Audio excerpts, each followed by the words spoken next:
जब समाज में भ्रष्टाचार फैल जाता है और लोगों को तमाम तरीके की समस्याओं का सामना करना पड़ता है और सरकार कुछ नहीं कर पाती, तो लोग एक विकल्प की तलाश में भटकने लगते हैं और अंततः ऐसे व्यक्ति की तलाश करना चाहते हैं जिसे इस मोह माया और धन से कोई वास्ता न हो। ऐसे ही एक व्यक्ति का आज हम परिचय कराएंगे जिनका नाम आचार्य संतोषानंद अवधूत है।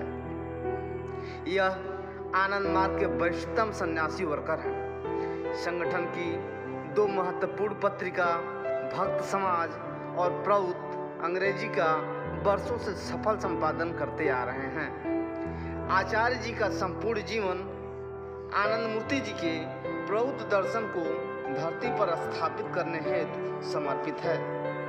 इस कार्य हेतु आचार्य पीबीआई यानी कि प्रौत ब्लॉक ऑफ इंडिया के संरक्षक के रूप में रात दिन कार्य कर रहे हैं। आचार्य देश में इमरजेंसी के दौरान लगभग 10 साल तक जेल में सरकार की यातनाएं भी सह चुके हैं। स्वागत है। आज हमारे बीच में संतोषानंद दादा हैं और उनसे हम चाहेंगे कि कुछ ऐसे प्रश्न पूछा जाए जिसको जनता चाह रही है कि वास्तव में जो राजनीतिक पार्टियों से जो लोग परेशान हो गए हैं वो चाहते हैं कि आखिर इस समस्या भरी राजनीति में उनका विकल्प क्या है। इन विकल्पों के रूप में आज हमारे बीच में जो संतोषानंद दादा हैं आचार्य, उनसे मैं चाहूँगा कुछ प्रश्नों का वो जवाब दें और उससे हो सकता है कुछ आंसर हमारे दर्शकों को मिल जाए। पहला प्रश्न हम जानना चाहेंगे आपसे कि प्रौत की स्थापना है जिस प्लेटफॉर्म पीबीआई को चुना, इसका संक्षिप्त परिचय क्या है? प्रॉपर्टीज ब्लॉक इंडिया इसका नाम है।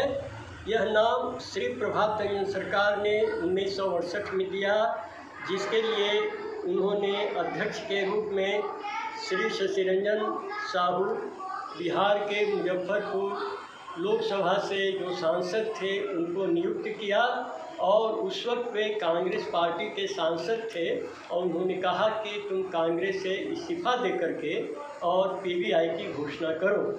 और उसके लिए मैंने स्वयं वहाँ पर दिल्ली के कॉन्स्टिट्यूशन क्लब में प्रेस कॉन्फ्रेंस का आयोजन किया और उसमें शशि रंजन जी ने और आचार्य लालन जी ने पीबीआई की घोषणा की कि यह राजनीतिक पार्टी गरीबी, बेरोजगारी, महंगाई, भुखमरी, भ्रष्टाचार और अन्य प्रकार की जो मूल समस्याएं हैं जिसका समाधान अभी तक कोई पार्टी नहीं कर सकी, कोई नेता नहीं कर सका, जबकि सबको मौका मिला, इसका समाधान प्रॉपर्टीज ब्लॉक इंडिया करेगा।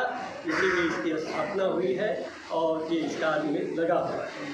बहुत से लोग हैं और हर एक पार्टी का नामकरण किया जाता है, जैसे कि अन्य पार्टी अपने अपने नाम अबू को रख लेते हैं। तो आपने जो पीबीआई शब्द रखा, पीबीआई के नाम से जो अपने पार्टी, इसका मुख्य वजह क्या है? मुख्य इसका अभिप्राय ये है कि प्रॉपर्टीज ब्लॉक ये नाम है पार्टी का जी, और इस तरह से यह प्राउड एक विचारधारा है जिसको राजनीति में लाने के लिए प्रॉपर्टीज ब्लॉक का गठन हुआ है और ये पूरे विश्व के विभिन्न देशों में ये कार्य करेगा। प्रॉपर्टीज ब्लॉक भारतवर्ष में कार्य कर रहा है, इससे प्रॉपर्टीज ब्लॉक इंडिया, नेपाल में करेगा तो प्रॉपर्टीज ब्लॉक नेपाल, जर्मनी में तो प्रॉपर्टीज ब्लॉक जर्मनी, और इसका लक्ष्य है विश्व सरकार को बनाना। इसीलिए प्रॉपर्टीज ब्लॉक इंडिया का यद्यपि कार्य क्षेत्र भारतवर्ष है, लेकिन यह एक वैश्विक दृष्टिकोण पर लेकर के इसका निर्माण किया गया है। एक क्वेश्चन और हमारे दर्शक जानना चाहेंगे कि प्रौत सर्व समाज समिति क्या एक राजनीतिक पार्टी के रूप में है? मतलब इसके जो प्रभात रंजन सरकार के द्वारा क्या इसको राजनीतिक पार्टी के रूप में स्थापित किया गया था? श्री प्रभात रंजन सरकार ने प्रॉपर्टीज सर्व समाज समिति यह गैर राजनीतिक, सामाजिक, आर्थिक, सांस्कृतिक एक समन्वयात्मक संस्था है। Socio economic cultural coordinating body of all the समाजा। उन्होंने पूरे विश्व को 244-45 इस प्रकार से समाजों में उन्होंने बांटा है। भारतवर्ष को 44 समाजों में, इन समाजों का ये कोऑर्डिनेटिंग बॉडी है जो नॉन पॉलिटिकल है, गैर राजनीतिक है। उन्होंने कभी भी इसको राजनीतिक भूमिका की बातचीत नहीं की, उनके प्रवचन में भी नहीं है, उनके कार्यशैली में भी नहीं है।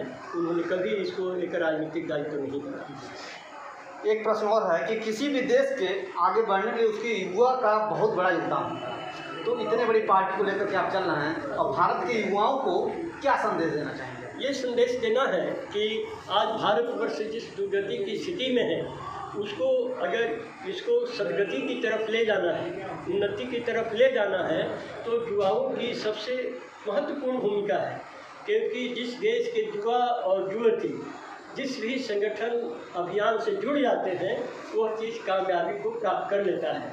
तो ये जो वर्तमान मीडिया है और हमारे जो नेतागण हैं, उनका प्रयास हमेशा यही रहता है कि युवाओं को हर तरह से अपसंस्कृति में उनके मन को प्रवाहित किया जाए।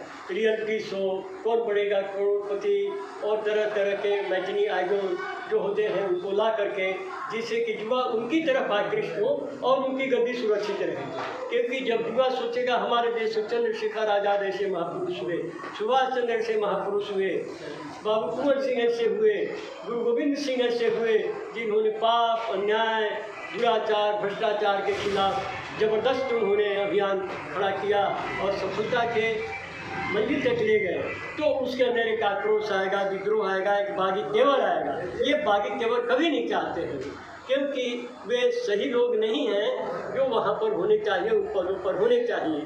इसीलिए युवाओं से मेरा आग्रह है, उनको मैं आह्वान करता हूँ कि वे आए, प्राउड ब्लॉक इंडिया को अंदर से, भीतर से, मन से, प्राण से समझें, इसको योगदान करें, प्राउड को लागू करने के लिए अपने को पूरी तरह से समर्पित करें। तो निश्चित रूप से प्राउड ब्लॉक इंडिया ऐसे सरकार बनाएगा, ऐसी व्यवस्था की रचना करेगा जिससे कि जो भी बदहाली है वो खुशहाली में बदल जाएगी। और यह कोई सत्ता परिवर्तन की लड़ाई नहीं है, यह है व्यवस्था परिवर्तन की लड़ाई। जिसके लिए सत्ता चाहिए, सत्ता में आने के बाद, कोई भी राजनीतिक शक्ति होने के बाद ही व्यवस्था में परिवर्तन किया जा सकता है। तो प्राउड ब्लॉक इंडिया इसलिए मजबूत से मजबूत हो, इसके लिए युवाओं को मैं आह्वान करता हूँ कि वे इस आगे आएँ और इसको मजबूत बनाने में अपना सहयोग दें।